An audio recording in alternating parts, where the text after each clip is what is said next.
The Pond Lehocky Eagles postgame show.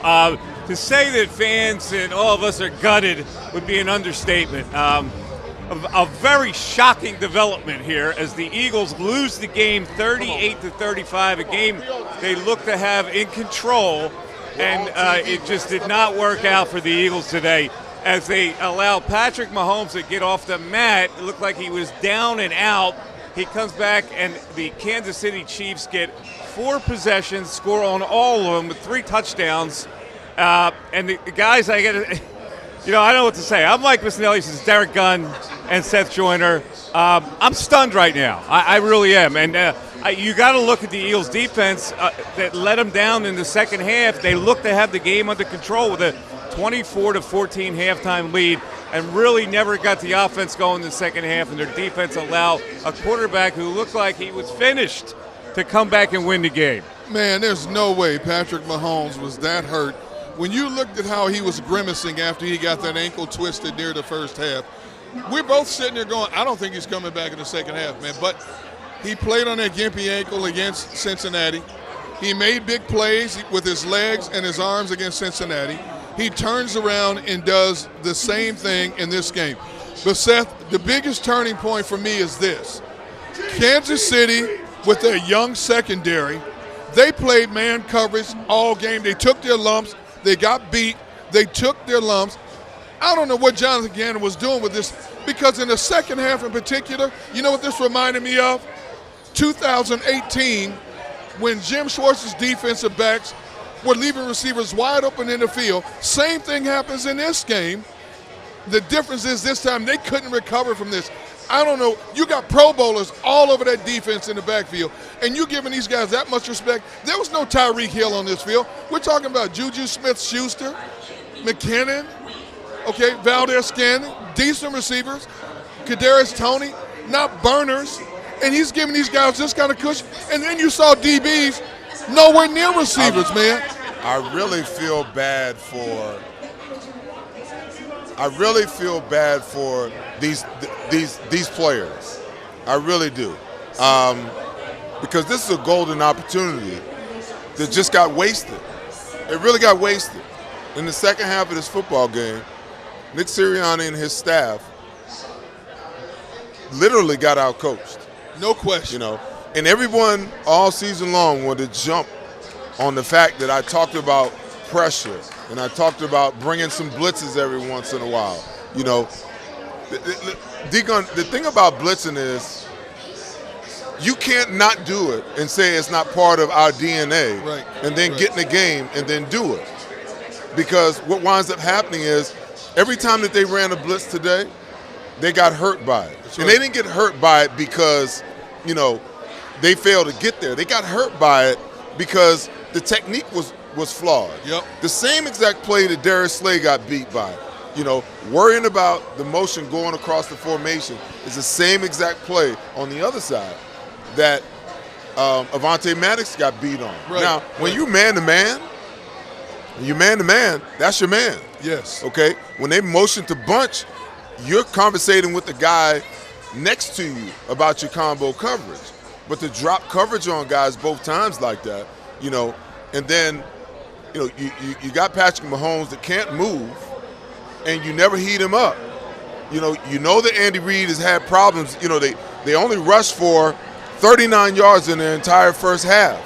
And they come out, what's the MO? What are they going to do? They're going to come out, they're going to try to establish the running game, because if they can establish the running game, then that's going to open up the passing game. It's exactly what happened. They had no answer for Pacheco. Yeah. The only guy that seemed like he wanted to put a stop to what Pacheco was doing, was Chauncey Gardner-Johnson. I mean, he came downhill and he laid some lumber on him.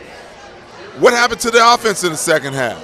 I mean, they got really docile. Let's backtrack what happened here, because the Eagles had a 27-21 lead, and in the fourth quarter, the Chiefs got a tremendous drive right down the field, a very lack of aggression on the Eagles' defense, and that was the play you're talking about where they had the half motion and head back the other way, where Slay gets beat and Toney gets the touchdown. That gives the Chiefs their first lead of the game, and then the crippler happens next with the Eagles punt. It was a low punt, and Kadarius Toney takes it kind of off his shoe tops and goes a 65-yard return, which leads to that touchdown, 35-27. Just like thunder that we didn't expect. All of a sudden, the Eagles had the game in control. All of a sudden, they didn't have the game in control.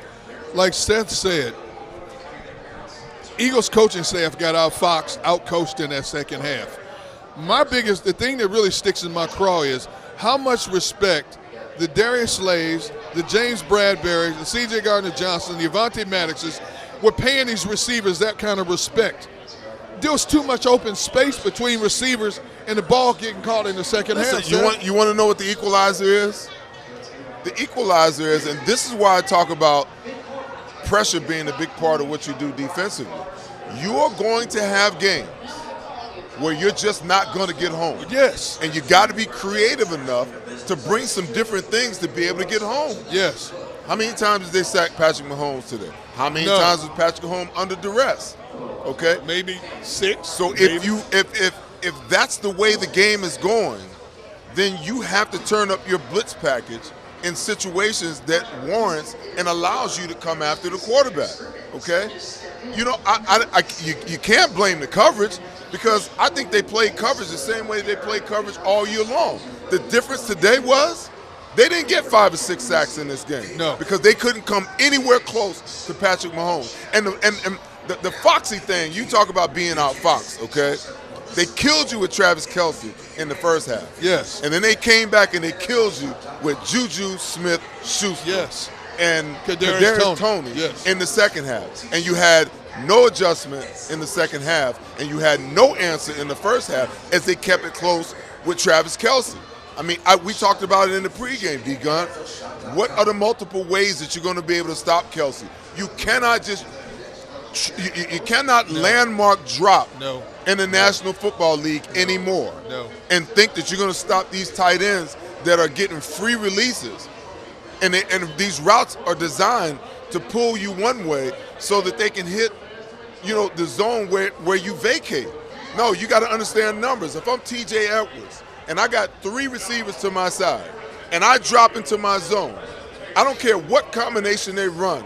Whoever the receiver that comes to me, whether it's a tight end, whether it's a running back, whether it's a wide receiver, you have to relate to that guy in zone coverage. And if you don't relate to him, he's just running hog wild through your defense. And that's exactly what happened in the first half. There was a lot of times in that second half, Kansas City was in max protection on offense. They were running 1 and 2 man routes and still got 7-8 yards cushion. They were picking them apart. The guys were able to turn up the field, go 5, 6, 7 yards before somebody came up and hit them, Seth. Look at the young DBs on Kansas City. The entire game coming up playing press coverage, right? Am I right or wrong? You know, you're right. I mean, okay. but listen. And they took their lumps, right? But they kept playing it. D-Gun. They kept playing it. That's the mindset of an aggressive-minded defensive coordinator. When you have a passive-minded defensive coordinator, yes, okay, and you get in a situation where you don't get the pressure like you used to, like the league-leading defensive line has done all year long. This is the result, because now you're so adverse and you're so afraid to bring the extra guy because you got to play man coverage. If there was, listen, Mike, if there was ever a team to play man coverage against, yes, it's this one, exactly. Okay? Because the only guy you got to worry about is Travis Kelce. Yeah, you're right. And now you can double him and man everybody else. It's funny. The one time he picks to blitz is the 3rd and goal play where they blitz and Mahomes outfoxed them, and he's got Sky Moore out there because Maddox didn't follow his responsibility, and you know that turned out to be like a key monster play there because they had him at 3rd down, and they got aggressive there, and it backfired on him. As opposed to being aggressive all second half. No, see, I don't believe it backfired on them. You know, it backfired on in the sense that they scored. People are so less aggressively adverse. You want to know why? Because when players make dumb plays like that and they forget their responsibility, it's just like, you know, if that's my guy, that's my guy. I don't give a damn what's going on. What kind of motion you give me, no matter what kind of shifting he gives me, that's your guy. there's no excuse in zero coverage. You know that there's nobody else to cover you and no one else to pick you up, okay? So your eyes should be on that guy and that guy only. Yeah, and Maddox didn't have his eye on the proper guy. He's looking in the backfield on emotion. It was the same exact mistake that Slay made. All right, so let's give the Eagles a little credit here, because after that happened, they come back and they tie the game. They get a bomb to Devontae Smith, and it looked like they were okay. So this is where the defense now lets them down. The Chiefs have the final drive. You got to be able to stop them on that drive. Instead, they give up a 3rd and 1 to Pacheco on a sweep, and that was the play C.J. Gardner-Johnson made the tackle on it, would have gone for more, and they allow Mahomes to scramble.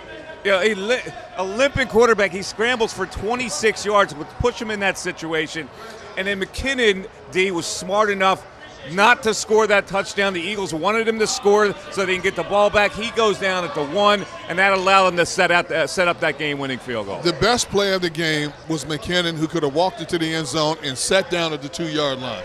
Great heads-up play by McKinnon, because I believe Kansas City realized if we give the ball back to the Eagles, they were going to walk right back down the field and possibly go for 2 and get it. But you know what? McKinnon was a heads-up play on that particular run. You thinking, here we go, touchdown. They talked about that in the end zone. Of course they do. Of course they do. I've been involved in one of those before. We're playing the Broncos in Super Bowl 32. We were instructed, let Terrell Davis walk in the end zone so we can get the ball back. I remember that game. Okay, so now it's been out there. It's documented. You know, I don't want to give the guy a whole bunch of credit, but Patrick Mahomes probably told him, hey, if they're probably going to try to let you score, slide and get down. But, I mean, at the end of the day, this man, I feel bad for this city, and I feel bad for this for these young players. Yes. And I feel bad for the Philadelphia Eagles fans, man, because you could almost taste this. You could taste it. They were that close, man. Yeah. They were that close. It's a devastating loss, and I did not expect the Eagles defense to let down like they did in the second half. You know, when I saw Mahomes in the first half, I said, well, this is going to be fairly easy money here, because it looked like he was kind of cooked. And they allowed him off the mat. His completion percentage in the second half was close to 80% in the second half. That's disgusting. It is It's disgusting. And again, to Seth's point, you have to adjust to that. You got to get a little more aggressive on a guy like that who's got a bum ankle. You just can't let him throw the ball around the field. He looked as comfortable as any time this season in that second half. I mean, again, you know, to D. Gunn's point, you know, you got 4 rookies playing at times in your defensive backfield. Yes. They got up in our guy's face, and they challenged him at the line of scrimmage with single high safety all day long. They came with blitzes. They played man across the board. They were like, you know, this is how we're going to play. And then, you know, you got the Eagles, conversely, playing against the best quarterback in the National Football League. Yes. And we're going to sit back in the damn zone all game long and just let them pick you apart and move the chains bit by bit. You know what? Kudos to Spagnuolo for how he coached these young guys up, because throughout the course of this season, they used 4 rookies on the back end and like 6 to 8 rookies throughout their defense, okay? With rookie cornerbacks, what would you do? You know what, play a little bit, because you're playing afraid because you don't want them to be embarrassed, right? Well, you don't want them to get exposed and kill their confidence. Not Spagnuolo. No. He talked these dudes up. You know what? That man puts on a uniform just like you. You go up there, and if you get beat, you get beat. You know what? You come back and you play. I'm sitting there watching this, Seth. The whole game they're playing press coverage. They don't back out of it at all. D-Gun, on the pass to A.J. Brown, you saw Steve Spagnuolo on the sideline. He just threw his hands up. Yes. Oh, well, they got us. So what? They got us. We're coming back. Well, that's not going to stop us. Not going to deter us from No. playing the way that we play. No. You know, if they had a weakness this year, it was that they didn't stop the run. And they allowed the Chiefs to rush for 158 yards in this game. And Mahomes had 44 of them. But, you know, Pacheco ran hard. They got some rushes from McKinnon. Conversely, you look at the Eagles, and Jalen Hurts accounted for 374 yards on his own, but I don't think, like, they didn't – the stats will say that they rushed for 115 yards, but it didn't look like they controlled the running game like they had all season. And I missed something there. No, you talking about the Eagles? Yes. Listen, they gave up 119 yards in the second half alone. Yes. Because if you go back and you look at the first 2 series, the Chiefs scored. I'm trying to think. I know they scored the first 3 series, 3 touchdowns, the first 3 series in the second half. Yeah, they scored on 4 possessions in the second half. Yeah. And most of their plays were running plays. 119 yards in one half of football after only yielded 39 yards. See, so in postgame, what did I tell you, D-Gun? I said if they figure out a way to establish the running game, then what's going to wind up happening is it will open up the rest of the playbook, okay? So they did that in the second half. That's how they started out. No doubt about it. They got the touchdown based on their running game, and again, the Eagles didn't stop them. The Eagles didn't stop the run, and that was one of the things they had problems with this year. A good running team. I didn't think it was going to be this team that ran the ball on them, but as soon as they got that touchdown in their first possession of the second half, it looked like they took control of the game completely, and I just didn't expect it. That's why this loss is so devastating. The Eagles had control of this game. And they had a gimpy quarterback, and they just let him off the hook. I don't understand why the Eagles played as much 4-man front as they did instead of going to more 5-man front. Well, because every time you're in a 5-man front, you're at a deficit as far as the passing game is concerned. And I couldn't see enough to tell you whether they were doubling Kelsey and taking him away in the second half, and then what Patrick Mahomes had to do was actually go to, these secondary guys. But what Jonathan Gannon likes to do is he likes to run the football. He likes to run the football. He likes to be in his 5-man look on first down and sometimes second down, especially like if they stone you on first down and it's 2nd and 8, 2nd and 9 or more. Well, yeah, they're going to stay in their 5-man front, because now they got all the things that you can mix in there. You got Hassan Reddick that you can bring with a 5-man rush. You got Hassan Reddick that you can drop in the zone coverage. So now you can still get to your 4-man look even if you want to go zone coverage. But anytime you see him in 5, you see him in 5 a lot, they're at a deficit on the back end as far as what they can do. Okay, then it goes back to what I said earlier. If you're going to play 4-man front, you got more men back in coverage. What the heck was the coverage? Where's the coverage? You got more people dropping back in coverage, but nobody's covering anybody. Because you had guys arguing. At one point, Seth, there were Eagles on the back end arguing amongst each other. Well, because it's the simple things. It's the simple things in football to get you beat when you get to this level, okay? So you had Avonte Maddox one time. He jumps a short route, and they hit a route behind him. Anytime you're in zone coverage, you always play from deep to short.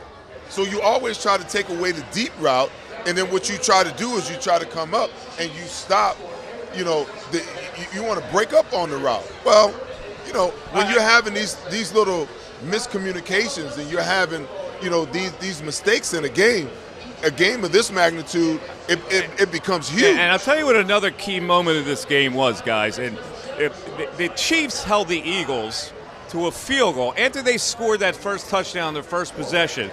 The Eagles overcame a couple of scares during that drive. They ran 17 plays and didn't get in the end zone. They settled for a field goal, and that was where they got a break on the Sanders fumble that looked like a fumble. They overturned it. It wasn't a completion.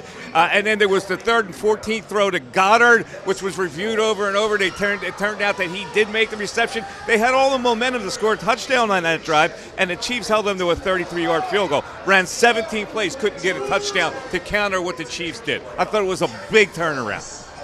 Basically, Kansas City did in this game what they did against Jacksonville and what they did against Cincinnati. I call them a chameleon team because they know how to blend in and get the advantage of it. You go back to the Jacksonville game. Jacksonville wanted to take away the passing game. They run for 144 yards on them. They get to Cincinnati. Cincinnati takes away the run game. Mahomes hits them for 326. You look at this game. Kansas City had 32 yards rushing in the first half. They finished with $158. Why? Because as we talked about, what did we say at halftime? Andy Reid is going to make some kind of adjustment. And something they saw in the game field let them know that if they could control the clock, they flipped the script on the Eagles. The Eagles controlled the clock in the first half. Kansas City came out. If we score in this first possession, we control the clock. We're back in this thing. And sure enough, that's exactly what they did. Well, I think in order for you to really figure out what happened, so the Chiefs come out, they go 6 plays, 75 yards, touchdown to Kelsey. That ties the score at 7-7. Then it goes 7 plays, 42 yards. Butker misses a 42-yard field goal. These are These are the first half stats for the Chiefs. Then they go 3 plays, 2 yards, punt. 5 plays, 9 yards, punt.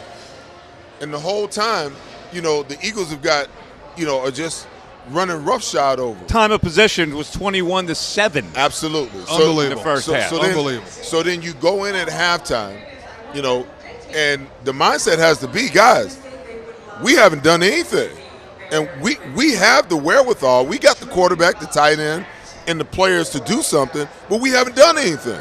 Okay, so let's sit down and take a look at, we got a long halftime. Instead of 13 minutes, we had 29 minutes, for Andy and his staff to sit back And adjust. And you talk about probably the difference in this game, D-Gun, because if they only got 13 minutes, they surely can adjust and do what they did to the Eagles in the second half. It's not that easy, but now you got 29 minutes, and all of a sudden you can sit back there and you can begin to look at the coverages that the Eagles have been playing. And I'm pretty sure Andy was like, oh, my God, they're playing that much zone? Exactly. Oh, these are the adjustments that we're going to make. Here's our zone killers right here.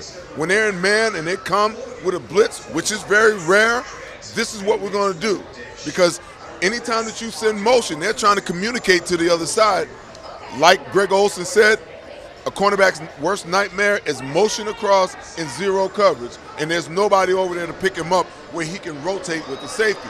Well, oh my goodness, they're looking at the other side, and instead of keeping their eye on the man, they're looking at the quarterback. The guy comes down, adjusts back out, touchdown. They didn't do it. They didn't do it exactly. They didn't do it once. They did it to Slay one time, and the next possession they came back and did the same exact thing to Avonte Maddox On the other side. So the question is, what was the conversation that went on when the offense was out on the field about what the adjustment would be to that short motion by Z or X?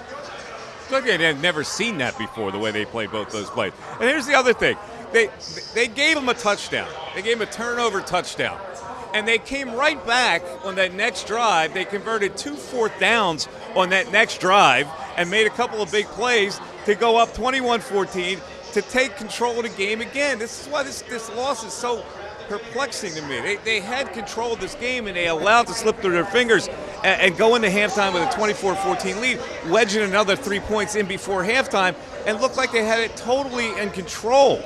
Mike, it's just stunning that they lost this game. Why are you so perplexed? Okay. I'm stunned by the fact that they had this under control. They had a quarterback look like he was down and out, and in the second half, their defense just fell apart. Well, it's just I hadn't seen that in the Eagles. I hadn't seen them fall apart like that in any game. They were talented. When you have one coach is playing chess and the other coach is playing checkers, this is what you get.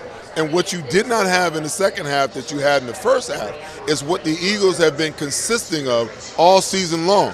They played complementary football on both sides of the ball. You got a defense that's dominating, that's getting off the field, that's creating some turnovers, and you got an offense that scores a lot of points. Well, the offense scored a lot of points. The defense didn't hold up its end of the bargain today. They didn't get any pressure on a gimpy, quarterback. They didn't get any sacks. They didn't create any turnovers in this football game. And in my opinion, that's the difference. We turned the ball over one time in a massive way. You know what the biggest difference was? When you look, now that we sit here, go back and look at the caliber of competition they played for most of this season. What was the difference today? You played the MVP in the number one offense, in the highest scoring offense in the league. They do adjustments better than anybody in the National Football League. And I know a lot of people don't want to hear that, but the bottom line is there was a reason why they were 16-3, just like this Eagles team, because of their ability to adjust on the fly consistently all year long, and they did it today. So question, is that a personnel and a player problem, or is that a coach problem? Because you know what? Because you know what? They got outfoxed. And the coaching staff got outfoxed today. There's no question. Yes. We talked about yes. Maybe we didn't put enough emphasis on the fact that the Chiefs have an experienced coaching staff and they've been there before. The Eagles don't. These coaches survived all year with pretty good acclaim, but when push came to shove, their coaches didn't get it done in the second half. They just, especially defensively. I don't know what they were thinking. And especially Jonathan Gannon. And I know he won't talk after this game, but they should have access to Jonathan Gannon and get inside his head and ask him, what were you doing because when Kansas City adjusted, how in the world for the last 30 minutes of this game did you not make adjustments as well? How's that possible? Because you had a coordinator on the other side of the football that made the necessary adjustments, but you didn't. D-Gon, I said it all year long. It took the 20th game of the season for it to come to roost. And everybody called me the hater. Oh, yeah. And everybody talked about, Listen, Seth. Come on, man. We can't pick and choose now and say they came up small today. It's they had done a good job all year long. Yeah, but we're talking about the biggest game of the year. Yeah, this moment may have been too big for the coaching staff and the defense. No, it's not. Who you are, okay? Who you are in the biggest moment. I'm agreeing with you. This particular moment so I'm not picking was bigger. I'm not picking and choosing. To Derek's point, okay, they played the best team today that they would play all season long, right? So then what? They got through 19 games of beating teams, okay, that were inferior to them to a certain extent, that they didn't have to adjust to. And now you get in the game against one of the better teams in the league, and you can't come up with an adjustment in 30 minutes of football. The conclusion is this coaching staff needs a little more seasoning. That's Basically, true. what it comes down to. Well, that's true. They didn't pull their weight today. They got outfoxed in the second half, and that team, that experienced team, took it from them. Let's take a break. I mean, this show is going to hurt. It really is. I know people out there listening, and you're really hurting, and all these plans to celebrate and the whole thing, and everybody was so sure that they were going to win this game. That's why it's so painful right now. It's the Pond Lehocky Eagles postgame show. We're live from Ocean Casino. Mike Missinelli, Seth Joyner, Derek Gunn, Devin Caney is going to join us, and we're going to go through this and try not to cry.